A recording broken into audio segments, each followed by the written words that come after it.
영상에 앞서 경건한 이야기 채널을 구독하시고 경제와 건강을 한 번에 챙기시기 바랍니다. 그럼 건강하게 부자가 되는 영상 시작합니다. 평소 계단을 내려갈 때 무릎이 찌릿하거나 시큰거리는 통증을 느껴보신 적이 있으신가요? 혹시 의자에서 일어날 때 무릎에서 딱딱 소리가 나거나 뻣뻣함이 느껴지지는 않으십니까? 이런 사소한 신호들을 무시하고 방치한다면 여러분의 행복한 노후는 큰 위기를 맞이합니다. 아무리 통장에 많은 돈이 쌓여 있어도 내 발로 걷지 못한다면 결코 행복할 수 없습니다. 따라서 무릎 건강을 지키는 것은 최고의 재테크이자 자산 관리입니다. 지금부터 무릎을 젊게 유지하고 통증을 없애는 모든 방법을 전해드립니다. 무릎 관절을 제대로 관리하려면 먼저 그 구조를 완벽히 이해해야 합니다. 우리 무릎은 허벅지 뼈와 정강이 뼈가 맞물려 있는 복잡한 구조입니다. 뼈와 뼈가 직접 부딪히지 않도록 표면을 감싸는 조직이 바로 연골입니다. 이 물렁뼈인 연골은 두께가 고작 3mm 정도로 매우 얇습니다. 무릎뼈 사이에는 초승달 모양의 반달 연골판이 양쪽에 자리합니다. 이 반달 연골판은 체중을 골고루 분산하고 충격을 흡수하는 패드입니다. 관절 전체는 활막이라는 부드러운 주머니 모양의 조직으로 감싸여 있습니다. 이 활막 내부에서는 마찰을 줄여주는 활액이라는 윤활유가 분비됩니다. 이 관절 윤활유인 활액이 충분해야 무릎이 삐걱거리지 않고 움직입니다.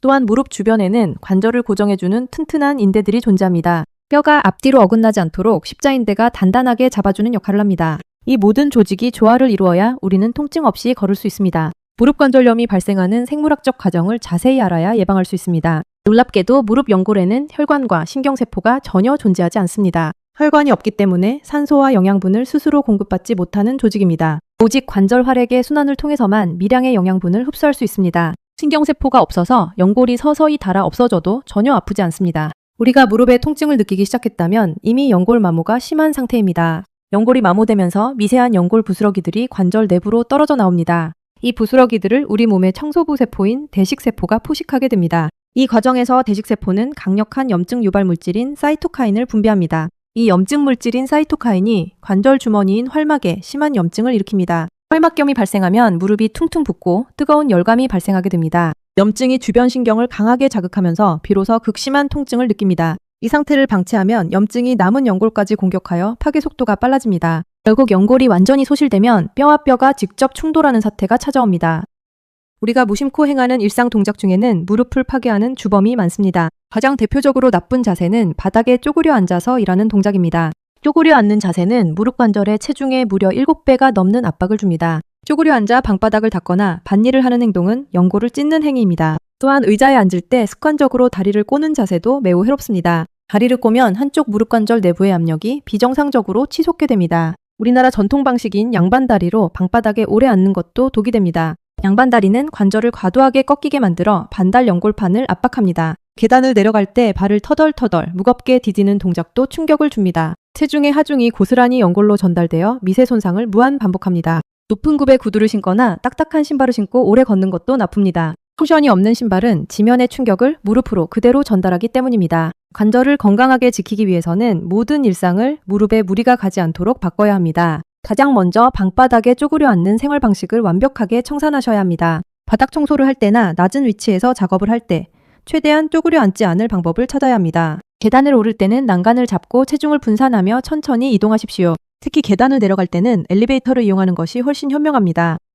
걸을 때는 발 뒤꿈치부터 땅에 닿고 발바닥 전체로 구르듯 걸어야 합니다. 신발은 반드시 굽이 낮고 쿠션감이 충분한 기능성 운동화를 착용합니다. 체중을 지탱하는 하체 정렬을 바르게 유지하는 자세 또한 중요합니다. 관절염 초기 단계에 나타나는 신체 신호를 절대 무시해서는 안 됩니다. 대표적인 초기 증상은 아침에 잠에서 깼을 때 무릎이 뻣뻣한 느낌입니다. 침대에서 일어나 몇 걸음 걷다 보면 뻣뻣함이 서서히 풀리기도 합니다. 이것은 관절 내부의 활액순환이 일시적으로 정체되어 생기는 현상입니다. 조금만 오래 걸어도 무릎 주변이 무겁고 붓는 느낌이 들면 의심해야 합니다. 평지를 걸을 때는 괜찮다가 계단을 오르내릴 때 시큰거림이 찾아옵니다. 특히 앉았다가 일어날 때 무릎 앞쪽에 묵직한 통증이 발생하게 됩니다. 이러한 초기 신호를 노화로 치부하면 연골 파괴가 빠르게 진행됩니다. 관절염이 중기로 넘어가면 통증의 강도가 세지고 빈도가 잦아집니다. 가만히 누워있을 때도 무릎이 욱신거려 잠을 청하기가 힘들어집니다. 결국 외출이 두려워지고 장소의 이동을 피하게 되며 타인과의 만남을 어렵게 만들 수 있습니다. 신체 활동이 제한되면 극심한 정신적 우울증으로 이어져 삶을 무기력하게 만듭니다. 신체적 고통이 사회적 고립으로 이어져 노후의 행복을 완전히 앗아갑니다. 다음으로 무릎 건강에 대해 흔히 하는 오해에 대해 알아보겠습니다. 무릎이 아프니까 무조건 걷지 않고 가만히 쉬어야 한다는 생각입니다. 하지만 통증이 무서워 전혀 움직이지 않으면 심각한 부작용이 생깁니다. 우리 몸은 쓰지 않는 근육을 빠르게 퇴화시키고 약화시키기 때문입니다. 무릎 주변 근육이 소실되면 관절이 받는 충격이 고스란히 증가합니다. 따라서 통증이 없는 안전한 범위 내에서 지속적으로 운동해야 합니다. 또한 무릎에서 뚝뚝 소리가 난다고 무조건 관절염은 절대 아닙니다. 통증 없이 소리만 명쾌하게 나는 것은 관절 내 기포가 터지는 소리입니다. 그러나 둔탁한 소리와 함께 묵직한 통증이 있다면 관절염일 수 있습니다. 무릎 건강을 위해 등산이나 축구를 열심히 하시는 분들도 많습니다. 하지만 등산은 하산할 때 체중의 수배에 달하는 충격을 무릎에 줍니다. 축구처럼 거칠게 달리다 갑자기 방향을 전환하는 운동은 치명적입니다. 아픈 무릎을 이끌고 억지로 산에 오르는 행위는 연골을 부수는 길입니다. 통증이 느껴질 때는 즉시 무리한 스포츠 활동을 중단하셔야 합니다. 우리가 매일 먹는 식단도 관절 건강에 영향을 미치게 됩니다. 관절을 파괴하는 대표적인 나쁜 음식은 당분이 가득한 음료들입니다. 과도한 당분은 체내에서 단백질과 결합하여 최종 당화산물을 만듭니다. 이 염증 유발 물질인 최종 당화산물은 연골 조직을 딱딱하게 굳힙니다. 탄력성을 잃은 연골은 아주 작은 충격에도 쉽게 찢어지고 마모됩니다. 트랜스 지방이 많은 튀김 요리나 인스턴트 식품도 염증을 증폭시킵니다. 흔히 무릎에 좋다고 알려진 사골국은 오히려 해가 될 수 있습니다. 사골을 여러 번 오래 구면 뼈에서 인 성분이 과도하게 빠져나옵니다. 이 인 성분은 체내에서 칼슘과 결합하여 칼슘의 흡수를 방해하게 됩니다. 결과적으로 뼈를 약하게 만들어 관절염 증상을 악화시킬 수 있습니다. 도가니탕이나 닭발 역시 콜라겐 흡수율이 낮고 열량만 매우 높습니다. 과도한 열량 섭취로 체중이 증가하면 무릎 하중만 가중될 뿐입니다. 그렇다면 관절 건강을 위해 어떤 음식을 섭취해야 유익할까요? 고등어나 삼치 같은 등푸른 생선에 풍부한 오메가3 지방산이 좋습니다. 오메가3는 체내 염증 매개 물질을 억제하여 통증을 완화해줍니다. 항산화 영양소가 다량 함유된 브로콜리와 시금치를 자주 드셔야 합니다.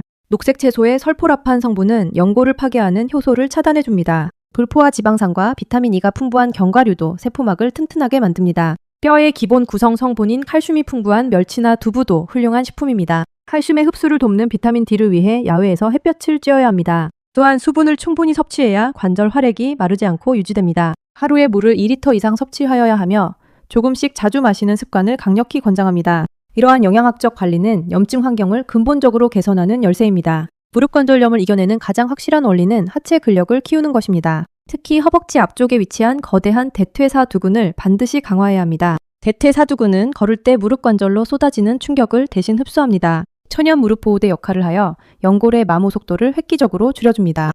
그럼 집에서 안전하게 할 수 있는 대퇴사두근 강화 운동을 알아보겠습니다. 의자에 등받이를 바르게 대고 앉은 후 한쪽 다리를 일자로 들어 올립니다. 발끝을 가슴 쪽으로 당긴 상태에서 10초 동안 정지하며 버팁니다. 허벅지 앞쪽 근육이 단단하게 긴장되는 것을 느끼며 천천히 내립니다. 이 동작을 양쪽 다리 모두 10회씩 수시로 반복하여 훈련해줍니다. 실내 자전거 타기도 무릎 관절을 부드럽게 만드는 탁월한 운동입니다. 발 디딜 때 충격이 없고 관절액 순환을 도와 연골에 영양을 공급합니다. 주의사항으로는 페달의 저항을 너무 강하게 하면 관절이 상할 수 있으니 주의하여야 합니다. 물속에서 가볍게 걷는 수영이나 평지 걷기도 무척 안전한 운동입니다. 관절염은 증상과 상태에 따라 단계별로 정밀한 치료가 진행되어야 합니다. 증상이 경미한 초기 단계에는 통증과 염증을 잡는 약물 치료를 시행합니다. 이와 함께 온열 치료나 전기자극 치료 같은 물리치료를 병행합니다. 관절의 윤활작용을 돕는 히알루론산 성분의 연골 주사도 맞게 됩니다. 연골 손상이 일정 부분 진행된 중기에는 조금 더 적극적인 치료를 합니다. 손상된 연골 부위에 줄기세포를 주입하여 연골 재생을 유도할 수 있습니다. 관절 내부의 부스러기를 긁어내는 관절경 수술을 고려하기도 합니다. 연골이 완전히 소실되어 뼈가 붙어버린 말기에는 인공관절 수술을 합니다. 망가진 관절면을 깎아내고 특수 금속과 플라스틱으로 대체하는 수술입니다. 인공관절 수술은 극심한 통증을 없애고 보행을 가능하게 하는 해결책입니다. 다만 수술은 최후의 보루이므로 반드시 전문의와 심도 있게 상담하십시오. 치료와 동시에 체중을 3kg만 감량해도 통증이 크게 개선됩니다. 이제 여러분의 무릎 관절 상태를 집에서 직접 체크해 보시기 바랍니다. 첫 번째, 거울을 정면으로 바라보고 양발을 가지런히 모으고 똑바로 섭니다. 두 무릎 사이에 공간이 생겨 주먹 하나가 쉽게 들어가는지 확인합니다. 공간이 넓다면 관절염으로 인해 다리 변형이 휜 다리로 진행된 것입니다. 두 번째, 바닥에 엎드리거나 앉아서 무릎을 완전히 굽히거나 펴봅니다. 끝까지 굽혀지지 않거나 다리가 완전히 펴지지 않는다면 이상 신호입니다. 세 번째, 평소보다 조금 많이 걸었을 때 무릎이 3일 이상 붓는지 봅니다. 손바닥을 무릎에 대었을 때 반대쪽보다 뜨거운 열감이 느껴지면 염증입니다.